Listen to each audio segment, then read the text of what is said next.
Hello, Mary Neat. So today I want to review a tarot deck. It is a tarot deck that's self-published. I haven't made it, I found it on eBay from someone who had self-published it. And it is a deck based on the TV series Charmed. I'm gonna start by saying that I made a mistake in my last video where I talked about this deck briefly, and I said that Piper would have been the perfect Empress, but she wasn't in the deck, and I am completely mistaken because she is. So yeah, criticism that wasn't deserved was leveled. However, there is a lot of criticism that is deserved,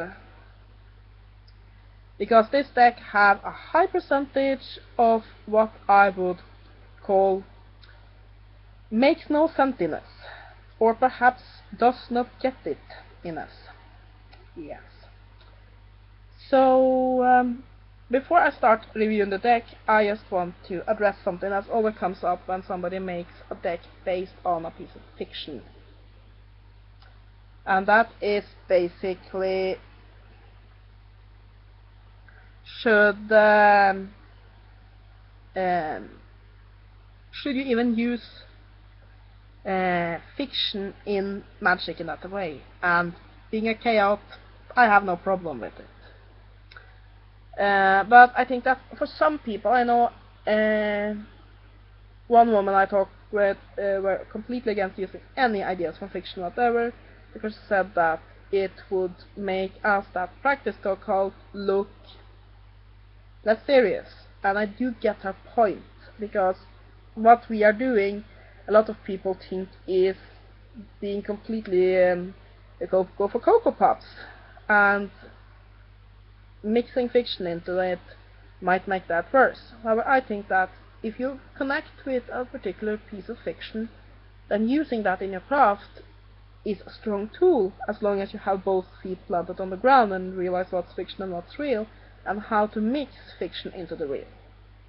But yeah, that's probably a debate for another time. So onward to the review. So, for the cards themselves, this is the back of them. It's from very glossy cardstock. The cards themselves are not amazing. This is a blank card. I'm not really sure what to use it for, but yeah, the cardstock is not great. It's very laminated, and the edges is a bit too rough, but all in all, for a self-published deck, not too bad. So let me get on to the biggest problem: the renaming of the lesser arcana. Now, in a lot of decks, they give these creative names to fit with whatever setting or theme they're going after.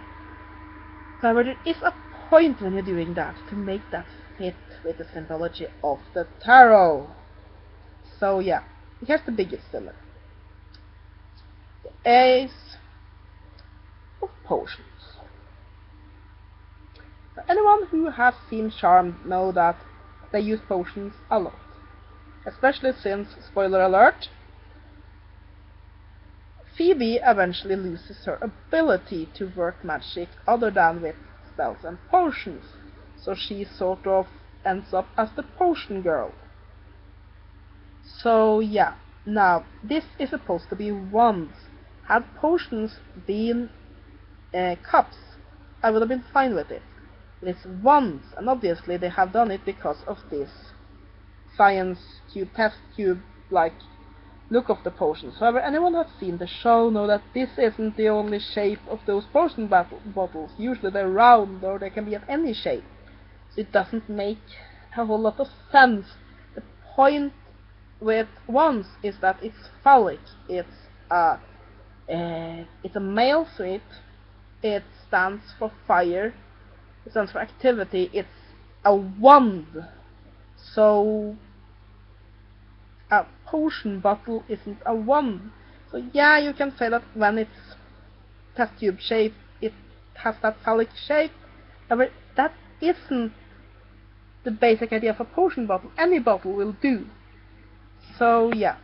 Also, as you see, Little Arcana is not fully illustrated. It's just these pictures, but they are pretty enough. So I've seen far worse than that. and not even the court cards are illustrated, because here we have King of Potions, which just is 2 test tubes with a crown. So yeah, swords is the normal suit. We have swords here. Just take my ring off, because handling cards with a shield ring on was uncomfortable. So yeah, I prefer them, of course, when they are fully illustrated, but I can understand it when you publish a deck on yourself, because when you publish a deck yourself, seems like I can't talk today, it gets very, it's a lot of hard work to illustrate 78 cards, so it works. And then we have chalices, which are normal. That's also one thing that I wonder about. Why have 2 of the suites be completely normal and then rename some of the others? You could have used staffs and still kept with the charm team. So yeah.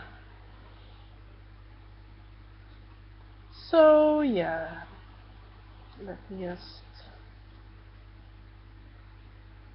Then we have Pentacles, which are 3 quartas.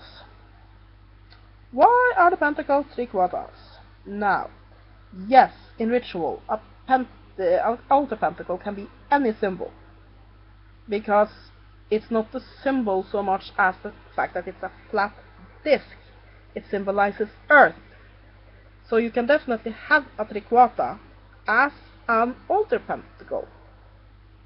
However, the meaning of a pentacle and the meaning of the meaning of a pentacle becomes the tarot is very different from what you would say, because the only link is that you can use a coin as an altar pentacle, and it does says it is about earthly goods. So a coin would do. However, this is very much the symbol of the 3 quarta, which has a very different meaning than the symbol of the pentacle, or the symbol of Earth. So yeah, it's not as bad as having potion bottles as wands, but it's a bit of a strange choice. I can live with that. Wands, however, or potion bottles, not so much. And we have the cards themselves, which has been renamed. So we have Abraxas, and here they seem to be somewhat random. Some of them fit relatively well, like Rotomere as the Magician. But some others are very strange, like we have Page here as the High Priestess. Why Page? Wouldn't it have made more sense to use, what is her name? Grams? Yeah, I assume she is named something. Wouldn't that have been made more sense, since she actually is a High Priestess and still very much the archetype of the High Priestess in the series? But yeah, also as you see, the pictures are very small. It's very clear that it is an amateur artist who has made it, but I think that actually brings the deck some charm. I like that you can see it's somebody who has sat with this and poured a lot of work into it. That's one of the things I like about it. And you can definitely see the likeness of the characters. There's another odd one. Cole and Phoebe as the lovers. Why? First of all, wouldn't it have made more sense to either use Leo and Piper, who are the most prominent couple in the series, and a couple that generally doesn't change at all? They do have flings, but basically it's them all the time. Either them or Phoebe and Cupid. Because, excuse me, spoiler alert,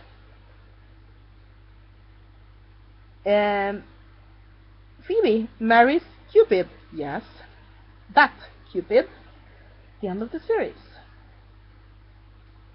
And yeah, Penny Halliwell, Banshee, Wyatt as the sun, okay.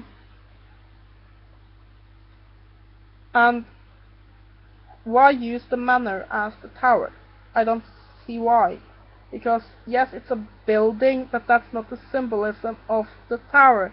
The tower is basically, it's a symbol of ruin.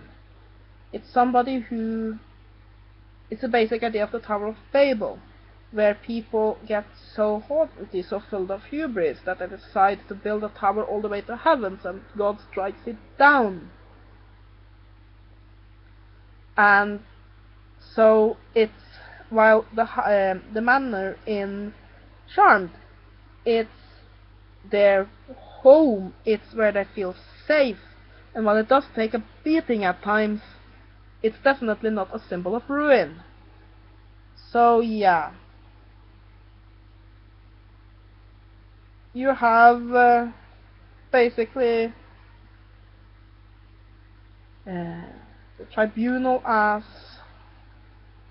Wheel of Fortune, and so on.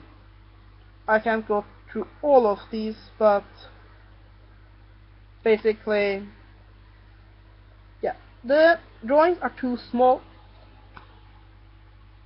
but they do. You can see the characters. Now, before I drag this review on too much, would I recommend this deck or not? Well, if you collect tarot cards, to a certain degree I would, because these are limited. All of these that are self-published, they make nice collector's pieces. If you want something to tell fortunes with, I would not recommend this, even if you like Charm, because half the time the symbolism makes no sense. But if you are a huge Charm fan and just want a funny little conversation starter, I can recommend this. Now, if you want to use this for divination, you have to toss out any book of tarot you find, and you have to make up your own system. Of course, you can tell divination with anything that can give you a random response can be used to tell fortunes with. So it's definitely, you can use it as an oracle deck. Is it a good tarot deck? No. So for Charmed fans who want something interesting, yes. For tarot collectors who want something that will eventually be rare, yes. For someone who wants something to tell fortunes with, no. But it's a funny little thing. That's my review of Charmed Tarot. And it doesn't come in a box or in a pouch, it just comes like this. And I've just taken one of my hair ties to hold it together. I'll get a bag for it to keep it nice and clean and tidy. I haven't haven't gotten that far yet. So yeah, that was my review. I hope you liked it, and blessed be.